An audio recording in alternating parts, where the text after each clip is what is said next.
Now moving on to the third form. I hope everybody has noted down and has been following as I was writing. Any questions? Could have asked earlier. Yes, you have a question? Yes, you student. Oh, you forgot your question. Oh, that's okay, no worries, all good. That's all right. As I do the third example, or the third form, the question may come back to you. Okay, good. So the third form is the intercept form.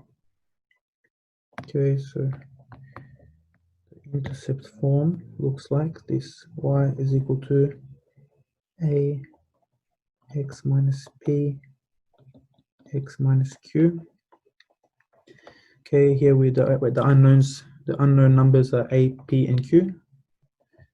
And I quite like this form for this sort of graph because we can straight away we have our two factors. So these two factors, they reflect the x-intercepts. Okay, so if we know that the x-intercepts are x equals minus 7 and x equals 7, then we know the two factors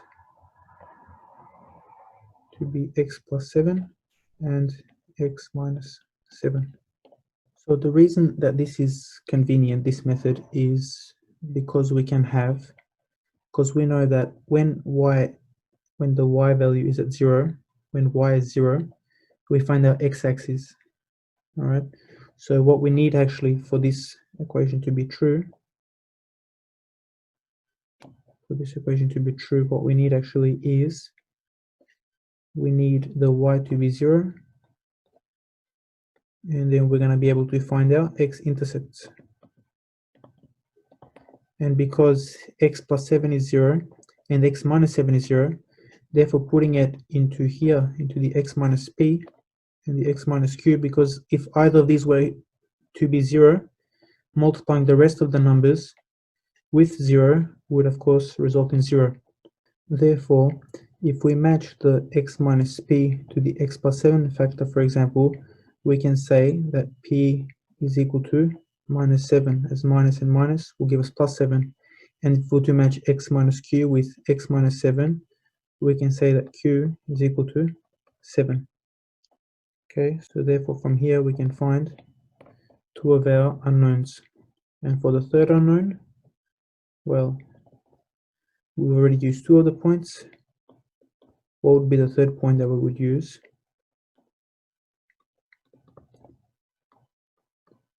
To find the last unknown, a. Well, we use minus 7 and 7. We still have yet to use the 2. So we know the coordinates of this 2 is 0, 2. So as we substitute them in here, we get 2 is equal to a.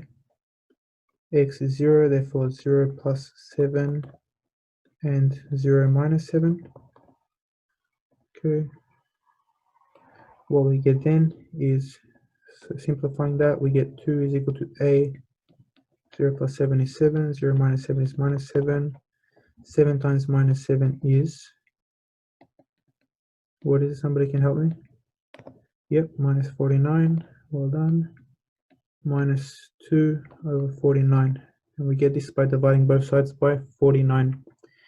And again, we're getting similar results. So we're getting here minus 2 over 49, again, just like we had here and over here. Both of these we had minus 2 over 49. And we have it also here. Therefore, again, showing that we are working with the same equation. So we know that's the a, therefore our equation would look just like this. We would have minus 2 over 49, x plus 7, x minus 7. So this is what we get from the intercept form. Now you may ask, why?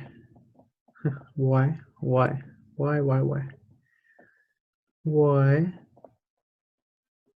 is it different from the first and second? Is it going to give us the same answer or not? Well, is it actually different? Can this be maybe simplified? Well, let's have a go. So what we want to do is we want to expand it. Okay, so expanding it, we have minus 2 over 49, so that's the same. We want to expand the brackets. So we need to multiply each term with every other term. So we have x with x, x with minus 7, 7 with x, and 7 with minus 7. So this is how we're going to expand this. So with x times x, we have x squared. X times minus 7, we have minus 7x. 7 times x, we have plus 7x. And then 7 times minus 7, we have minus 49. So already it's starting to show like, well, at least as soon as we do this, minus 7x and plus 7x, we have the minus 2 over 49, x squared, and minus 49. All right, so we're starting to get closer to the form that we see with the standard form, with the equations that we see with the standard form and the vertex form. So what we do is we go y is equal to, and now we need to expand. We need to multiply this outside number with the numbers inside the brackets. So we have minus 2 over 49 x squared. 49 times 49 is 1. So we have plus 2. All right. Therefore, exactly the same as this one and this one.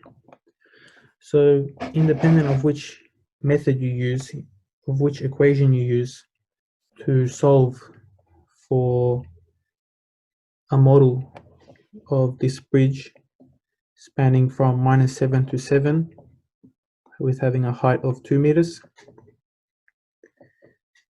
ultimately we get to the same answer. So we can see here both for all the forms. So we can see here for the standard form, the vertex form, and the intercept form, we get the same answer. So what I'm going to do right now is I'm going to use a special software called GeoGebra, and I'm going to use it to graph this final answer that we have, the final model that we have for this bridge, and I'm going to show it how it looks like on a real Cartesian plane. Okay, and after that I will also show that even if we were to put this equation in, we are to get the same type of graph, because this here is the same as this equation, just expanded and simplified. So that is what I will do. I will graph it, and then I will use that graph and I will put it on top of this bridge, and we will see how well it fits. All right, and then we will see how you go about it, and perhaps in the comment section you may like to propose a better model, and if I can, I will try to bump that particular comment up to the top, if of course it matches better than mine will, but we will see how we go. Okay, so now I'm going to move on to my computer. Thank you for tuning in. I hope you enjoyed it. I hope you learned a thing or two along the way, and until we meet again.